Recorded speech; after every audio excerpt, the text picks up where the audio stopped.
when I first read this script, the thing that jumped out at me pretty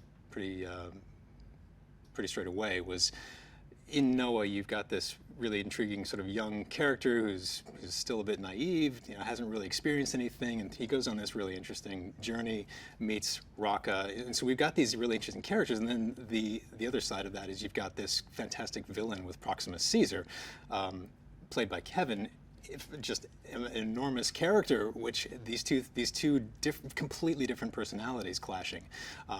But then that's great. But the thing is, this is all set in this really amazing what-if kind of scenario where now we fast forward hundreds of years after the events of the Caesar trilogy, and you start to kind of we get to imagine, like, what does the planet look like post-humanity? What happens as nature really fully takes over the world, and that is a really fundamentally interesting concept to start exploring just in your head, and then to have to turn that into imagery is a really amazing challenge.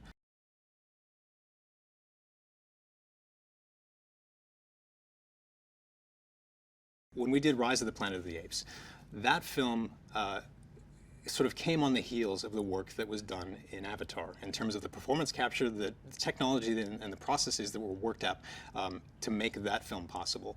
Except that we then took that idea and took it outside. We took it out on location in the sunshine because that had not been done before. And through those 3 Apes films, that technology kind of improved, it became more robust. We were able to then take it outside in the rain or take it out in the snow as those films progressed.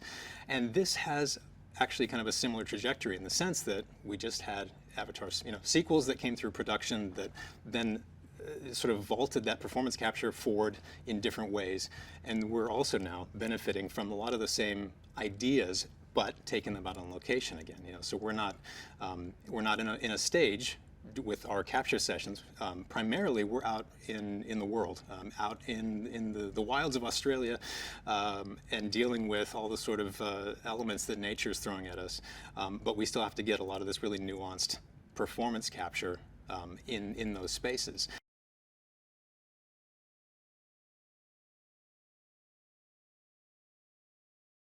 Working with Wes is a kick. Exuberance is the word that comes to mind. I think all through prep on this project, Wes has a very, I think, fantastic visual imagination. And so a pitch through a sequence meeting for the team, you get through that process with Wes very animatedly, kind of, talking through the storyboards, and then he does this, with lots of sound effects. You get through that process, and you've seen the film, you've seen the sequence in your mind. You're like, I want to watch that movie. So it really, I think he's really great at getting everybody jazzed about the project. Getting everybody jazzed about what we're about to set out and accomplish together. But he was also, I think, working with Jula, our cinematographer. I mean, this is, I think, his 3rd collaboration with Jula now. The 2 of those guys have quite a shorthand, and so they can communicate with each other very well in terms of what they're trying to set out. And so suddenly, out of no place, now we've got a camera that's going to be swooping in and doing all these complex moves.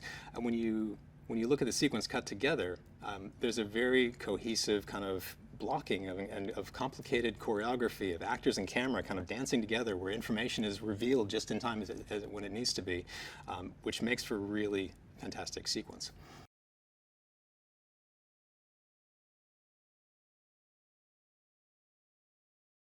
There are a number of nail biters in this movie, but I think probably among the top of them is the water work that we're going to be into, right? So we've got one sequence that takes place in and around a river. We've got another sequence that involves a large flood, and in both cases, that's asking us to have to now not just simulate complex water simulations, but also introduce apes into the mix. And now we're talking about wet apes, which, we've seen a shot or 2 in the previous films, but that's really challenging work. We've got a very demanding scenes because, both of these cases are taking place in broad daylight. There's no hiding things at nighttime or anything kind of like that. We've also got a very challenging sequence that takes place around a human hunt in tall grass, which is a throwback to the '68, Charlton Heston film, right?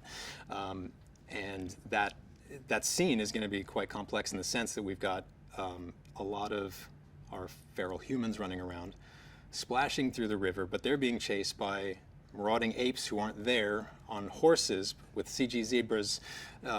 It's just like a really kind of chaotic sequence that, you know, we've got our photography with our stunt players, you know, running around in their feral human costumes, splashing through the river.